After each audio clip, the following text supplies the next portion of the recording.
Next is another episode of Another Accent, co-sponsored by President's Choice, available exclusively at Supercenter Limited.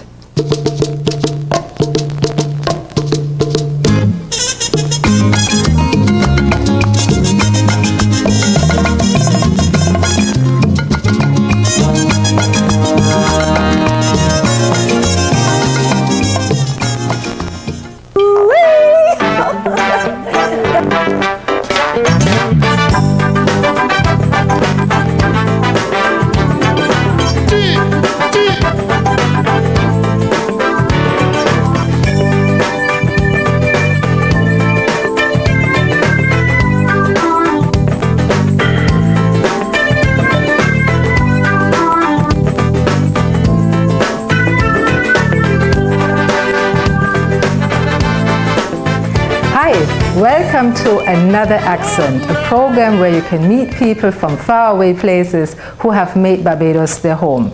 My name is Gabriela Mönich, and our guest today is a lady who first came to Barbados in 1975. Yes, almost 30 years ago.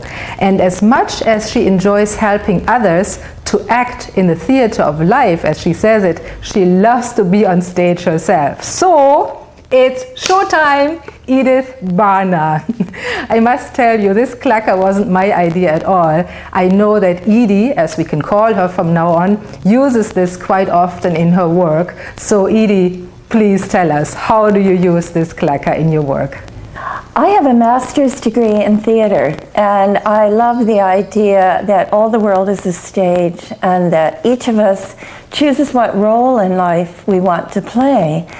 So I use this clacker in my work, helping people know that they are in charge of their life. They can decide how to write the script, choose costume, choose how they really want to greet each day.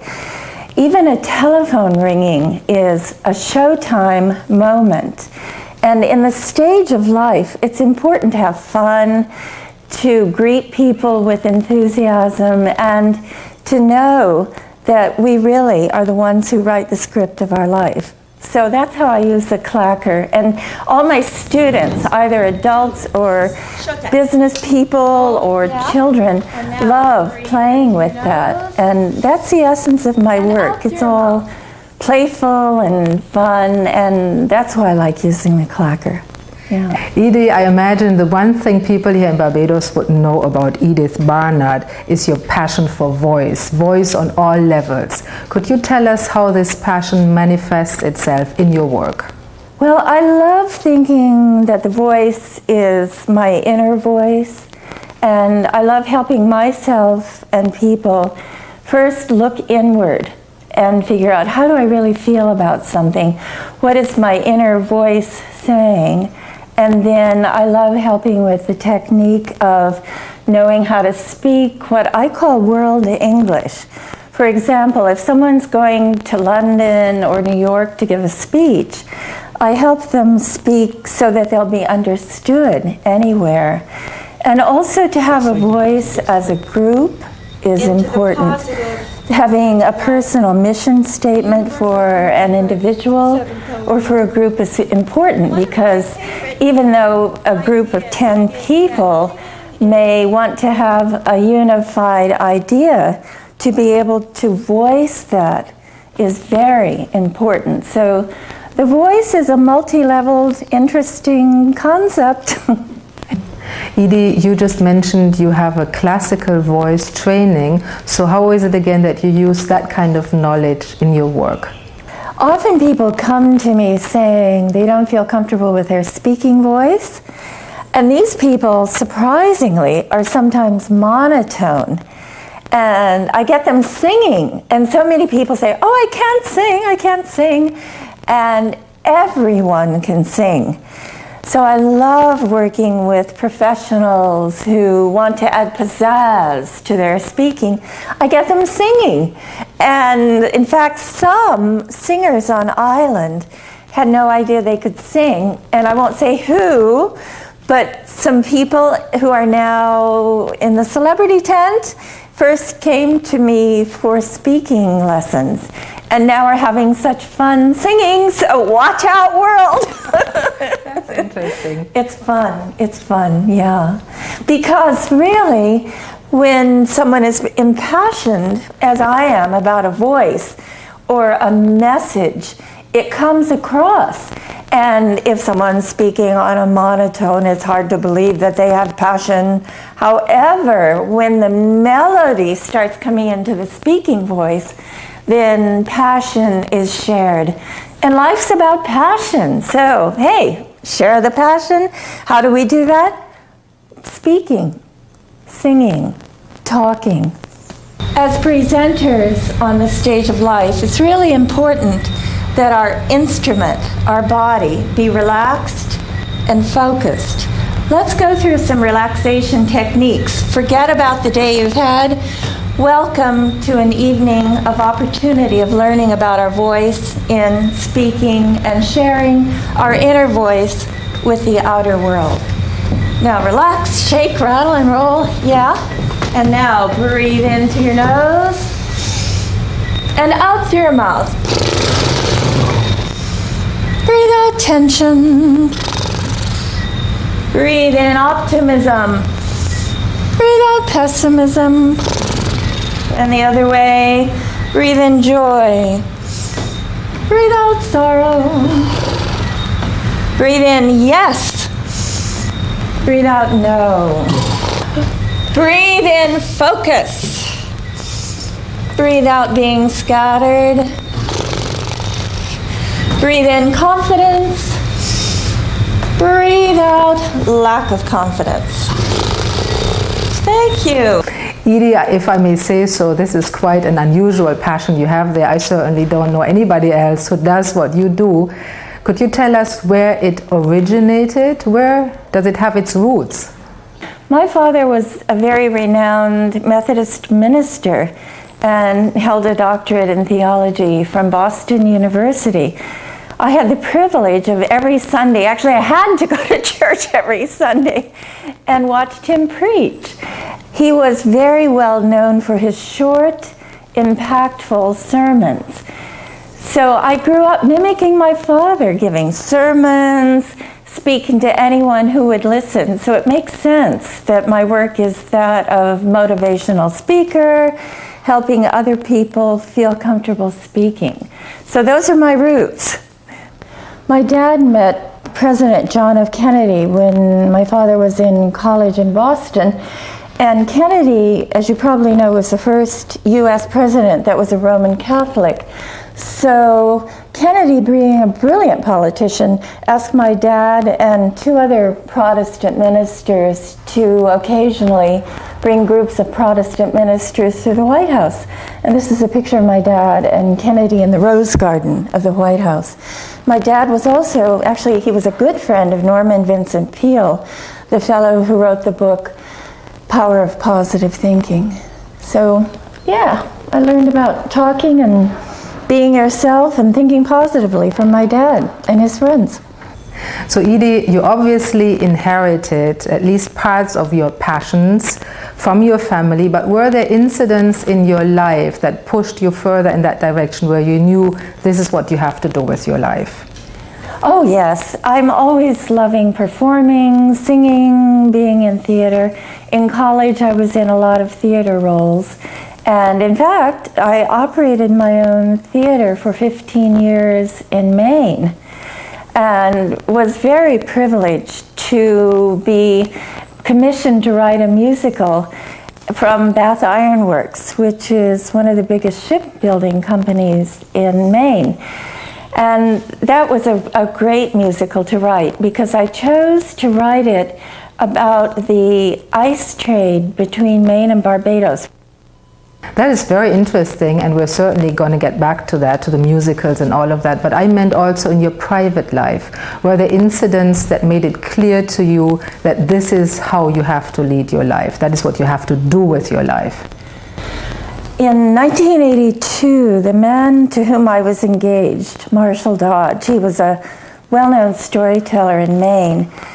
He was riding a bicycle and was killed by a drunk driver. And when he was killed, my whole world fell apart. I just shattered because, well, we were going to get married and have our life together. So I stopped performing for 2 years. And everything in life happens for a reason. And I now realize that that helped me a lot learn how to cope with stage fright, because I had horrible stage fright after that. And I'd never had stage fright at all. I'd always been the veritable show-off on the stage of life. But his death just shattered me. So I had to learn how to pick up the pieces of my life. I had to learn how to perform again. And that's why I love helping people embrace stage fright now. So even though that was such a crushing experience, I feel I've done a good job of taking it and transmuting it and using it to turn my life around.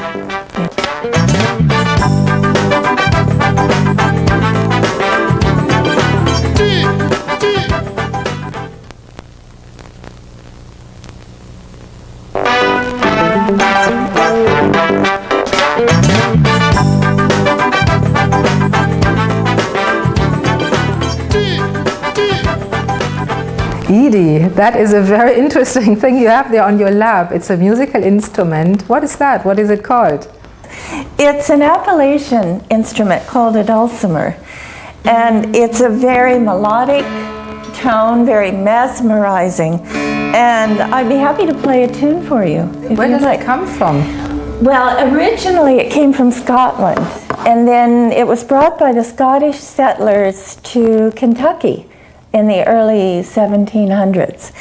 And so it has the Appalachian roots. And I'm really lucky to have had this for a long time.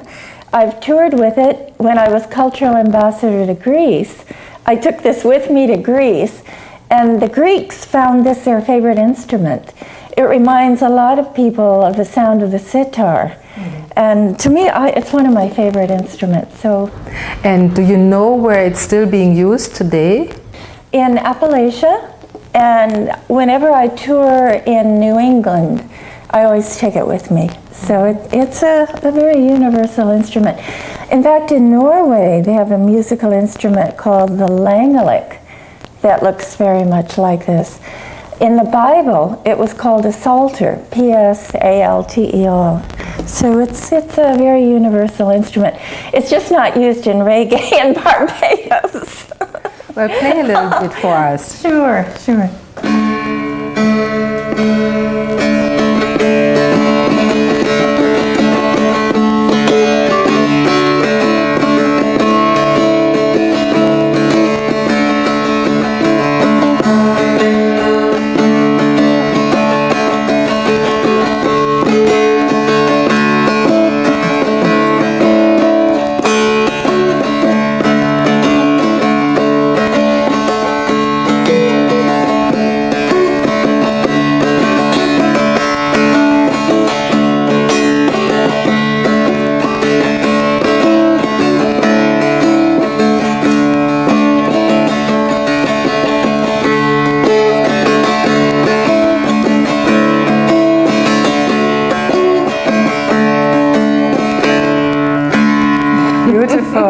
Showtime, Edith Barnard. Edie, here to your left, I see another interesting looking instrument. I certainly haven't seen anything like this before. What's that? I have a veritable zoo of instruments. This is called an auto harp, and it sounds like this.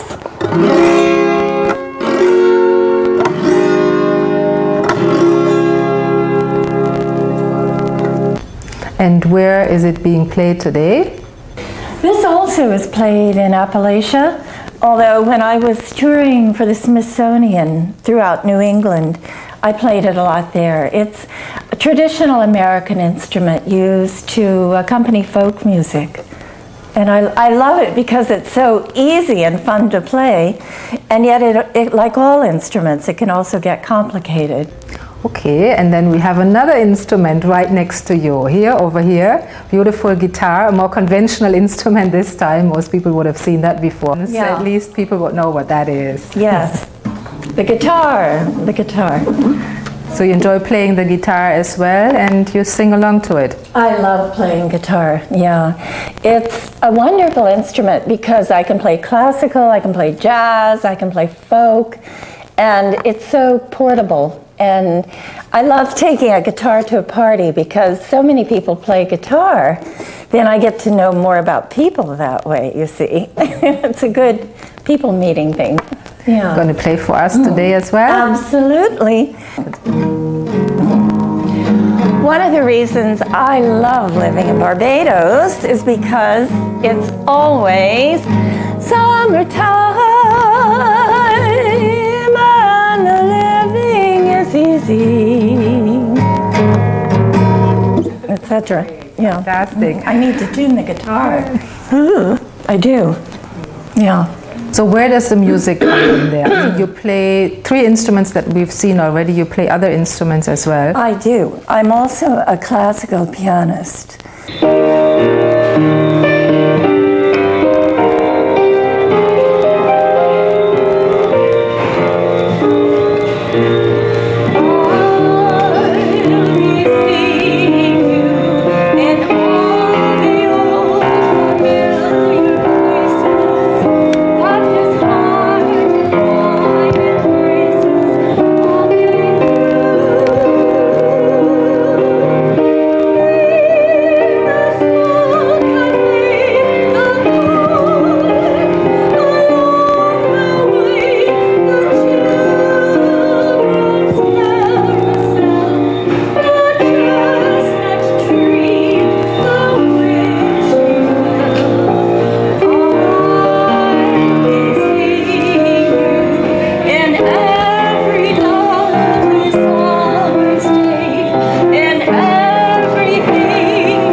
Edie, playing a variety of instruments is obviously another of your great passions.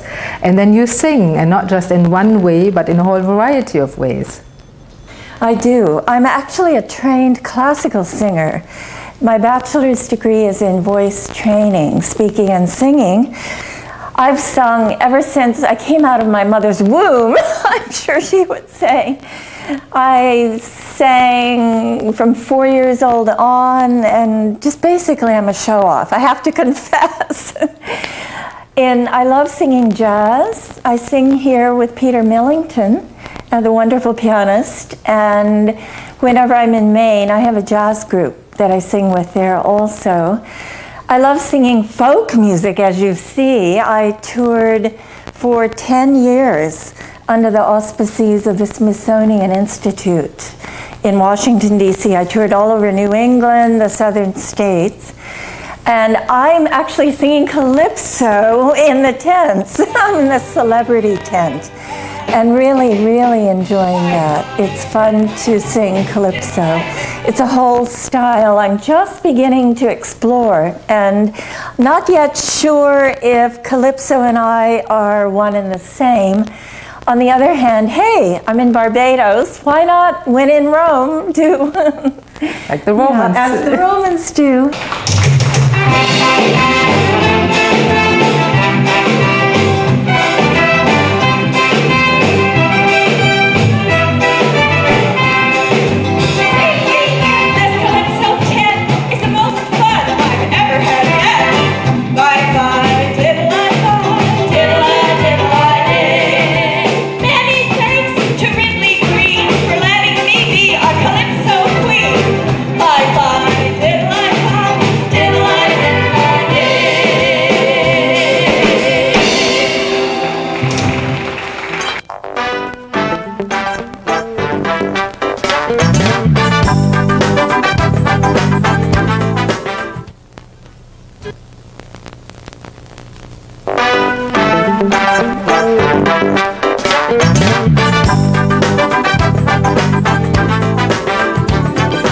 Edie, when you don't work and you don't play any of your instruments, what do you do to relax? In my hammock. My hammock is my favorite place. And not only do you relax in your hammock, you told me you have just completed writing a book about a hammock. I don't know, but it's entitled The Caribbean Hammock. What's that all about? It's a book that I wrote about how I coped with my divorce. It's a telling about my life here in Barbados, and although I don't call it Barbados, and synchronistically in the year 2000, 3 of my friends were also going through a divorce. So it's a compilation of their experiences and how to cope with loss. And again, how to turn supposedly negative experiences into positive experiences. So I use this book to help people now in getting their voice back after the shattering experience of either a divorce, or a couple of my friends have lost husbands and wives through death. So I love sharing my experience through this book. Plus, it's a really funny book, I have to say. Well, it's set in the Caribbean. Why do you call it a Caribbean hammock? Because I wrote it in my hammock. All right. And throughout the book, the hammock floats as a motif of myself. And my whole life, I've always had hammocks. My college dorm room, I had a hammock. So hammocks are always my motif. It's a relaxation place for me. And your hammock is positioned right in this beautiful garden, and the garden looks very well maintained. Do you do that yourself? I do. I love digging in the dirt. I love getting dirt in my fingernails. It's probably because both of my grandfathers were corn farmers in southern Illinois, and my whole family now still farms and raises cattle and hogs. And I'm not going to do a pig calling for you, but why don't you? Oh well, I guess I could. Sue-wee!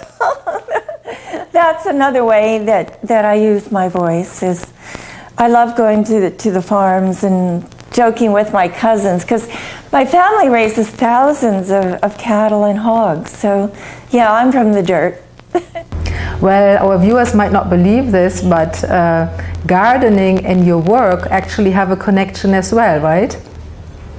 Absolutely. All of my work is about growth. Growth from the inside out. And I love to think that all my clients have the germ of creativity within, and that my work with them is helping to cultivate and water and bring sunshine to that germ of creativity and have it sprout forth. And I love that. I love that. Edie, you mentioned earlier a musical that you have staged, which has a direct connection to Barbados. I would like you to tell us a little bit about that. Yes. My niche in the U.S. is writing historical musicals. So Bath Iron Works, which is one of the largest shipbuilding companies on the East Coast, commissioned me in 1986 to write a musical commemorating their centennial. I wrote a musical about the ice trade between Maine and Barbados. I called it Hot Ice and toured New England. It was such fun because the ice trade really was a good connection between Maine and Barbados. They'd put these huge blocks of ice in the holds in sawdust with apples from Maine, bring it down to Bridgetown, and then send rum and molasses back to Maine. That was a great musical to write. I really enjoyed that. I'm not sure if many people know about that here in Barbados. Well, Dame Nita knew about that. Of course, she was an amazing woman, and she always wanted me to produce that musical here. So who knows? I might sometime. And the musical that really catalyzed my speaking was the one that the Maine State Bar Association commissioned me to write about the Constitution, the U.S. Constitution. And there were a lot of lawyers in that musical. So after the show, toured New England, and I even got an award at the White House for it. And that was really a great honor. Yes, thank you. The lawyers who were in that musical would one by one call me and say, "Hey, Edie, that acting technique you helped me do, I used that last week in a trial. Can I come and do a one-on-one session and have a refresher course?" Then someone suggested I started doing presentation skills and helping people feel comfortable on the stage of life. So that's how that happened.